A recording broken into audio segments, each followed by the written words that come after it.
Assalamualaikum warahmatullahi wabarakatuh. Izin memperkenalkan diri, nama saya Indristiani, NPM 1813031045 dari Pendidikan Ekonomi 2018 kelas A, Universitas Lampung. Baik, pada kesempatan kali ini saya akan menjelaskan tentang materi konsep pengendalian sumber pencemaran lingkungan pada mata kuliah Ekonomi Lingkungan sebagai ujian akhir semester dengan dosen Bapak Dr. Andes Nurdin MSI dan juga Ibu Rahmawati SPD MPD. Adapun ruang lingkup pembahasan dalam materi ini yaitu yang pertama pengertian lingkungan hidup dan kerusakan lingkungan, yang kedua ada faktor penyebab kerusakan lingkungan, yang ketiga ada macam-macam pencemaran lingkungan, dan yang terakhir yaitu pencegahan dan solusi masalah pencemaran lingkungan. Yang pertama ada pengertian dari lingkungan hidup.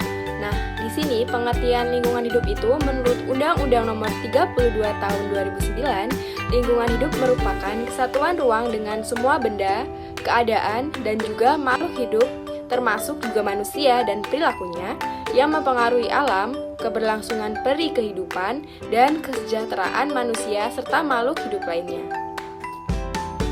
Lalu ada pengertian dari kerusakan lingkungan. Jadi, kerusakan lingkungan hidup merupakan proses deteriorasi atau penurunan mutu, bisa istilahnya itu seperti kemunduran lingkungan. Deteriorasi ini ditandai dengan hilangnya sumber daya tanah, air, udara, punahnya flora dan fauna, dan juga kerusakan dari ekosistem. Baik, selanjutnya ada faktor penyebab dari kerusakan lingkungan. Yang pertama itu ada kerusakan lingkungan hidup dari faktor alam, yang dimana bentuk bencana alam yang saat ini sering terjadi di Indonesia yang menimbulkan banyaknya sekali dampak dari rusaknya lingkungan hidup. Nah, yang kedua ada kerusakan lingkungan hidup faktor manusia, di mana manusia ini sebagai penguasa lingkungan hidup di bumi dan di sini ia berperan sebesar dalam menentukan kelestarian hidup. Lalu ada contoh kerusakan lingkungan. Yang pertama dari faktor alam, contohnya itu yang pertama letusan gunung berapi, yang kedua ada gempa bumi, dan juga yang terakhir ada badai tornado. Lalu dilihat dari faktor manusia, contoh kerusakan lingkungan itu ada penebangan hutan secara liar, yang kedua penimbunan rawa untuk permukiman, yang ketiga ada perburuan liar, yang keempat ada pembuangan sampah sembarangan, dan pemanfaatan sumber daya berlebihan, dan juga yang terakhir ada perusakan dari hutan bakau. Lanjut, ada macam-macam dari pencemaran. Yang pertama ada pencemaran udara, di mana biasanya ini hasil dari limbah industri, limbah pertambangan, dan asap kendaraan bermotor yang dapat mencemari udara. Lalu ada pencemaran air, di mana biasanya terdapat pada pembuangan sisa-sisa industri secara sembarangan, bisa mencemarkan berbagai sungai dan laut. Nah, yang selanjutnya ada pencemaran tanah. Pada dasarnya, tanah pun dapat mengalami pencemaran. Nah, penyebabnya itu antara lain bangunan atau barang-barang dari zat-zat yang tidak larut di dalam air yang berasal dari pabrik maupun perusahaan. Dan yang terakhir ada pencemaran suara, di mana pencemaran suara ini dapat timbul dari bising-bising suara mobil, kereta api, pesawat udara, dan jet. Kemudian untuk solusi permasalahan dari pencemaran lingkungan yang bisa dilakukan itu yang pertama menempatkan daerah industri atau pabrik itu jauh dari permukiman. Yang kedua pengawasan terhadap penggunaan pestisida dan juga zat kimia.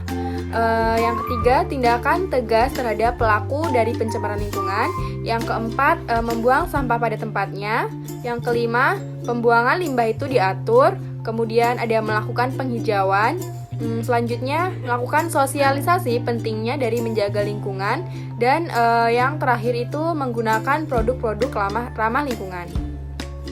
Selanjutnya ada langkah dari pengendalian pencemaran dan kerusakan lingkungan hidup, di mana yang pertama itu ada pencegahan, di di mana instrumen dari pencegahan pencemaran dan kerusakan lingkungan hidup ini terdiri dari yang pertama ada kajian lingkungan hidup strategis atau KLHS, yang kedua ada tata ruang, ketiga ada baku mutu lingkungan hidup, selanjutnya kriteria baku kerusakan lingkungan hidup, lalu ada analisa mengenai dampak lingkungan atau AMDAL, selanjutnya ada upaya pengelolaan lingkungan, upaya pemantauan lingkungan atau UKL-UPL, dan selanjutnya ada perizinan, kemudian instrumen ekonomi lingkungan hidup, selanjutnya ada anggaran berbasis lingkungan hidup, analisis resiko ke lingkungan hidup, audit lingkungan hidup, dan yang terakhir dari langkah ini merupakan instrumen lain sesuai dengan kebutuhan dan atau perkembangan ilmu pengetahuan.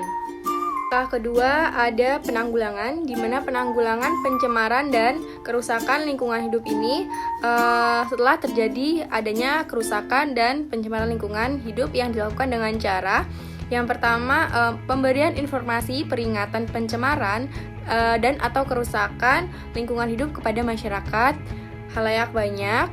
Lalu yang kedua, pengisolasian pencemaran atau kerusakan lingkungan.